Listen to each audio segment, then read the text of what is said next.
Okay, here we're just going to do a quick foot and ankle assessment to see how, one, you'd be assessed in our clinic, but two, how do the principles of osteopathy and applied functional science work in practice.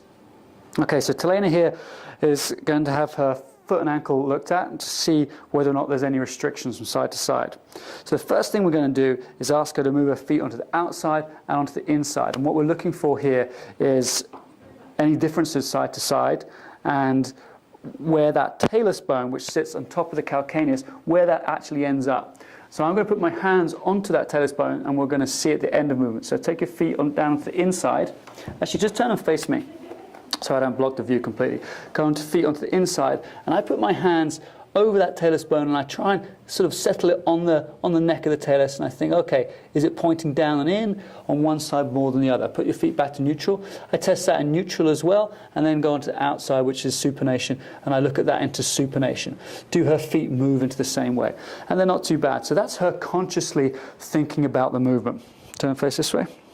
And now what I want to do is see how she works in a sort of subconscious way. So I want you to imagine you're skiing. Just move your knees to the left and to the right.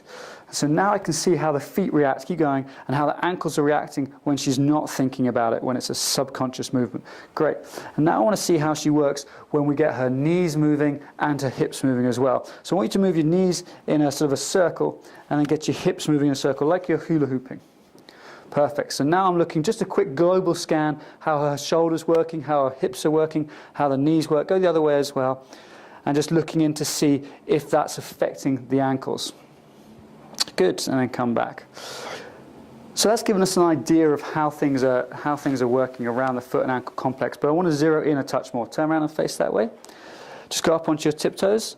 So up on her tiptoes, we can see how well her feet supinate or don't supinate. This right one here isn't supinating quite as well as the left one. Good, and then come back. So now I'm interested in that right side. I want to see what the gross dorsiflexion is like.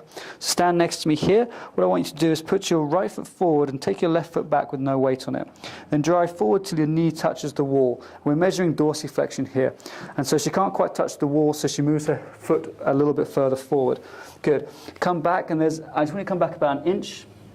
Perfect. Have another go. And there, her heel just lifts off the floor. So I'm going to take a mark there, change sides, put your left foot up to roughly the same mark. And I want to see, if this side's loose or not. Yeah. Heel stays nice flat on the floor there. Can you feel that? Yeah. Okay, move this foot back just a little bit. I want to see how much looser this side is. Yeah. And we get to a little bit of a heel lift there. So there's just about an inch difference on dorsiflexion both sides. But the interesting thing is, now we know that the right side is slightly tighter. What's it like when there's a little bit of rotation added into that? So turn around again, and this time I want you to actually, the mark was just about here. Put your foot up to here. Good. I want her to turn her foot inwards slightly, but still drive your knee straight. That's too much, just a little less. Good. And we're going to see how that tightens it up. Good. Come back now, turn your foot outwards slightly, and then drive your knee forwards. So if her foot's turned outwards, she can come over that ankle quite nicely. And same thing on the other side. Go forward, now turn the footwards inwards slightly. Great. Excellent. And so inwards slightly on this side, or internal rotation of the ankle, doesn't stop the knee as much, and then outwards.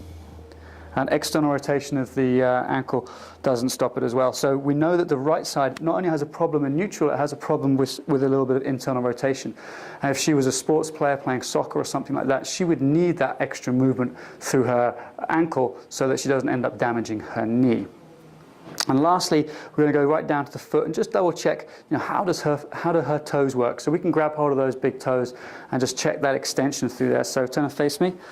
So literally, I'm going to grab hold of the toes and then just have a look how the foot reacts through there.